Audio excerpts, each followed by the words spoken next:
Everyone, আমার নতুন চ্যানেলের নতুন ভিডিওতে তোমাদের অনেক অনেক ওয়েলকাম। তো এরকম ভিডিও আমি ফার্স্ট টাইম বানাতে চলেছি। একটু প্রবলেম হয়তো হবে ভয়েসের, তো একটু মানিয়ে নিও।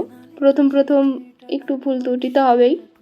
তো সেদিন ছিল আমাদের এক বান্ধবীর বিয়ে, মানে আমাদের যে গ্রুপটা সেই গ্রুপের প্রথম বান্ধবীর বিয়ে। তো বিয়ে তো হয়ে গিয়েছে মে মাসে, হয়তো আমি ভিডিওটা এখন পোস্ট করছি মানে জুলাইয়ের শেষে। তো এতদিন করা হয়নি। তো আমি তখন রেডি হচ্ছিলাম গায়ে হলুদের জন্য। তো সকালবেলা আমি খুবই সিম্পল মেকআপ করেছিলাম, জাস্ট একটা শাড়ি পরে নিয়েছিলাম, লিপস্টিক আর কয়েকটা জুয়েলারি। কারণ সত্যি বলতে গরমে এই দিনের বেলা আমার মেকআপ করতে একদমই মন চাইছিল না। তো দেখো, তারপর আমরা চলে গিয়েছিলাম বান্ধবীর গায়ে হলুদের অনুষ্ঠানে। তো আমরা কিছুক্ষণ আগেই গিয়েছিলাম, তখনও যেহেতু ছেলের বাড়ি থেকে গায়ে হলুদ আসেনি তাই আমরা বসেছিলাম। তো এখন গায়ে হলুদ চলে এসেছে, এখন সব নিয়ম টিয়ম পালন করছে। তো তারপর আমরা চলে যাই এরকম একটা জায়গায় ফটোশ্যুট করতে। মানে আমরা যতজন বান্ধবীরা ছিলাম শুধুমাত্র ততজনই উঠেছিলাম, আর তেমন কেউ ছবি ওঠার জন্য ছিল না। তো না, আমি সেইভাবে ভিডিও ক্লিপ নিতে পারিনি। তো যেটা বললাম, এটা আমার ফার্স্ট ব্লগ হতে চলেছে, তো কোথা থেকে কি করব বুঝতে পারছি না। তোমরা আমার আবার ভিডিও দেখে কেউ হেসো না, ঠিক আছে? তো তারপর আমরা ওখান থেকে চলে এসেছিলাম।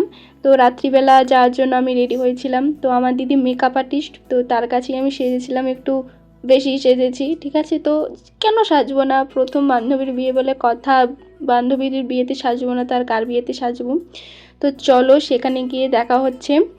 তো এখানে এসেও সবাই আমার ফোন নিয়ে ভিডিও ফটো তুলছিল। না, আমার ক্যামেরা যে খুব সুন্দর তাও না, তবুও তুলছিল, তাই জন্য আমি ভিডিও ক্লিপ নিতে পারিনি। তো আমরা না দুটো গিফট দিয়েছিলাম, কিন্তু এটারই ভিডিও আমরা নিয়েছিলাম যেহেতু এটা আমরা খুলতে বলেছিলাম। তো এখন এটা খুবই ট্রেন্ডিং, এরকম যে কোনো দেবদেবীর ছবি এরকম 3D আকারের খুবই সুন্দর লাগে দেখতে। তোমরা চাইলে তোমাদের বন্ধুবান্ধবীদের জন্মদিন বা যে কোনো কিছু অনুষ্ঠানে দিতে পারো, খুবই সুন্দর লাগে।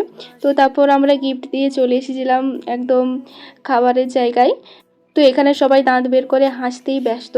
তো এখানে আমি ভেবেছিলাম একদম থালা পাতা দেওয়া থেকে শুরু করে একদম লাস্ট পর্যন্ত আমরা ভিডিও নেব, আমি ভিডিও নেব, কিন্তু আমি নিতে পারিনি। সবাই কেমনভাবে তাকাচ্ছিল ভিডিও নিচ্ছিলাম বলে। তো যাই হোক, তবুও নেওয়ার চেষ্টা করেছি, পরে পরে আরও ভালো ভিডিও দেওয়ার চেষ্টা করব তোমাদের। তো একে একে এখানে সমস্ত কিছু দিয়ে চলে গিয়েছিল, স্যালাড, রাইস, চিকেন, তারপর কি দিয়েছিল আমার এখনও মনে নেই, মানে যা যা হয় আর কি বেসিক্যালি। তো তারপর আমরা চলে গিয়েছিলাম একদম বর দেখতে, মানে বর যখন আসছিল। আমরা না বর আসার পরই চলে এসেছিলাম, যেহেতু রাত হয়ে গিয়েছিল। তো আমরা ওই 11:30 12টার দিকে ঘর চলে এসেছিলাম।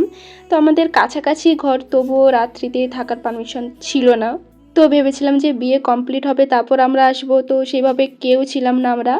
তো আমরা বর আসার পরই চলে এসেছিলাম। তো বিয়ের ভিডিও যেহেতু নিতে পারিনি, বর বউয়ের ছবি আমি একটু দিয়ে দিলাম, মানে একটা ছবি আমি দিয়ে দিলাম, এই যে দেখে নিও।